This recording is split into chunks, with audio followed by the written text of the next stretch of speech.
Herkese salam. Heç düşünmüsünüzmü? Niyə səhərlər ofis qapısından içəri girən kimi sanki tamamilə başqa bir insana çevrilirik? Bugün bəs bunun, yəni iş yerindəki davranışlarımızın pərdə arxasına baxacaq, o gizli psixoloji və sosioloji düymələri kəşf edəcəyik. Bizi işdə məhz bu cür davranmağa məcbur edən o görünməz qüvvələr nələrdir? Gəlin bu maraqlı mexanizmi birlikdə söküb yığaq. Baxın, özünüzdən pay biçin. Səhər saat 9-dan axşam 5-ə qədər ofisdəki o ciddi, bəzən gərgin sizlə, axşam evdə divanda uzanıb rahat dincələn siz eyni adamdır. Sözsüz ki, yox. Arada dağlar qədər fərq var, elə deyilmi? Bəs niyə belədir?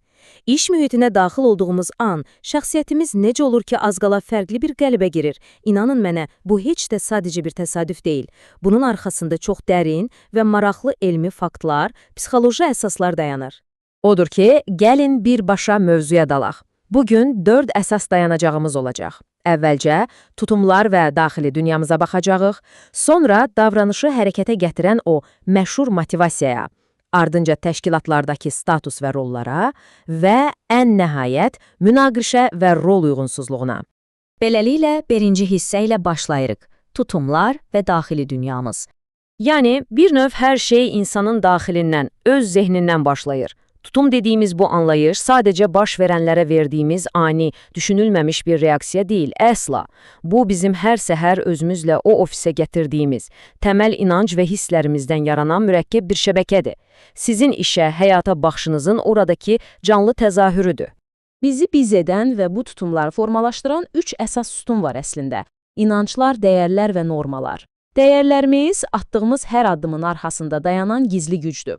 Normalar isə bilirsiniz necədir? Təsəvvür edin, ofisinizdə heç yerdə yazılmayan, amma hamının əməl etdiyi qaydalar var, bax onlardır. Nəyin qəbul edilib, nəyin qətiyyən qadağan olunduğunu diktə edən görünməz bələdçilər. Ekranda gördüyünüz bu qrafik məsələni çox gözəl izah edir. Tutum sadəcə tək bir elementdən ibarət deyil, onun düz 3 qatı var. Emosional qat, yəni ofis mühitinə qarşı daxilən hiss etdiklərimiz. Kognitiv qat, yəni zehni olaraq inandıqlarımız və davranışsal qat, yəni reallıqda etdiyimiz konkret hərəkətlər. Bax, bu üçü bir araya gələndə sizin iş yerindəki o gerçək profiliniz ortaya çıxır. Buradan da keçirik ikinci və bəlkə də ən həlledici hissəyə, motivasiya, yəni bizi hərəkətə gətirən o enerji mənbəyi. Bilirsiniz, motivasiya sözü bugün o qədər çox istifadə olunur ki, sanki səhərlər içdiyimiz qəhvənin verdiyi o anlıq, keçici bir həvəsdir. Amma əslində belə deyil. O, həm sizi fərdi olaraq, həm də çalışdığınız şirkəti məqsədlərə doğru yönəldən fundamental bir daxili gücdür. Yəni, o olmadan sözdən əmələ keçmək qeyri-mümkündür. Davranışımızın birbaşa mühərrikidir, yanacağıdır. Və bu proses elə-belə havadan yaranmır. Onun çox xətti, konkret bir ardıcıllığı var.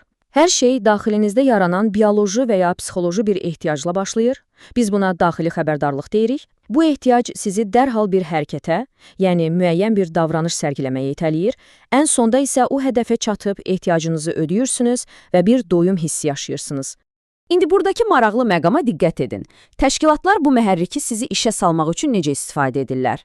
Bir tərəfdə hamımızın çox sevdiyi və gözlədiyi iqtisadi vasitələr var. Yəni maaş, bonuslar, mükafatlar. Amma digər tərəfə də baxın, psixososial amillər, müstəqil işləmə imkanı, ofisdəki o hörmət, fərd olaraq qəbul edilmək. Bəzən inanın ki, bunlar insanı puldan qat-qat güclü və davamlı bir şəkildə irəli apara bilir.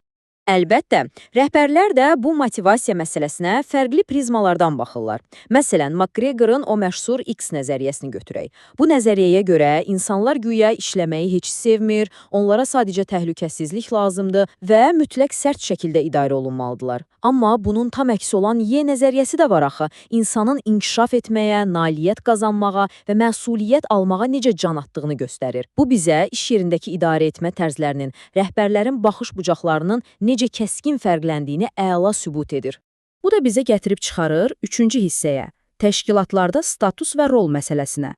Gəlin iş həyatını böyük bir teatr səhnəsi kimi təsəvvür edək. Status, şirkətin bu tamaşada sizə verdiyi xarakterdir, cəmiyyətdəki hiyerarxiyadakı yerinizdir. Rol isə həmin xarakterin ssenarisidir. Yəni, o statusu daşıdığınız üçün hamının sizdən gözlədiyi o konkret hərəkətlər və davranışlar toplusudur. Sizin üzərinizə düşən öhdəliklərdir.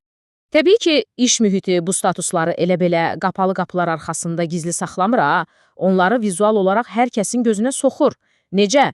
Şüşəli, böyük mənzərəsi olan o geniş rəhbər otaqları, şirkət tərəfindən verilən xüsusi xidməti maşınlar, hətta mavi və ağ yaxalıqları fərqləndirən geyim kodları belə. Bunlar hamısı sizin o nərdivanda harda durduğunuzu hər gün xatırladan işarələrdir. Bəs yaxşı, fərz edək ki, sizə bir xarakter verilib, amma əlinizdəki ssenari yarımçıqdır və ya heç yoxdur. Nə baş verəcək? Təbii ki, rol qeyri-müəyyənliyi. Əgər təşkilat daxilində rolunuz açıq deyilsə, rəhbərliyin sizdən tam olaraq nə istədiyini bilmirsinizsə, adam az qala boşluğa düşür, böyük bir xaos yaranır və təbii ki, bütün məhsuldarlıq yox olub gedir. Və nəhayət gəlib çatırıq işin ən kritik 4-cü hissəsinə. Münaqişə və rol uyğunsuzluğu. Çox adam münaqişə deyəndə sadəcə iki iş yoldaşının dəhlizdə qışqıra-qışqıra mübahisə etməsini, səs-küyü düşünür. Ancaq əsl münaqişə bundan qat-qat dərindir. O, sizin daxili inanclarınızın, məqsədlərinizin, status və resurslara baxışınızın təməldən bir-birinə tərs düşməsi, toqquşmasıdır. O, senaryo ilə daxili dünyanızın savaşmasıdır. Bəs bu toqquşmanı realda nə tətikləyir? Məsələn, qabiliyyət uyğunsuzluğunu götürək. Təsəvvür edin, illərlə oxuyub böyük potensial yığmısınız, amma sizi ofisdə ən sadə, rutin bir kargüzarlıq işinə məcbur edirlər. Dəhşətdir, elə deyilmi? Ya da iki ziddiyyətli rol arasında qalmaq. Düşünün ki, bir hakim öz doğma övladının məhkəməsində qərar vermək məcburiyyətindədir. Bax, bu vəziyyətlərin hər ikisi insanı daxildən sadəcə yeyib bitirir, paramparça edir.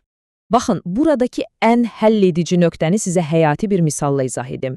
Tutaq ki, bir menejersiniz. Üst rəhbərlik sizdən tələb edir ki, işçilərə qan uddurun, hər addımlarına sərt nəzarət edin.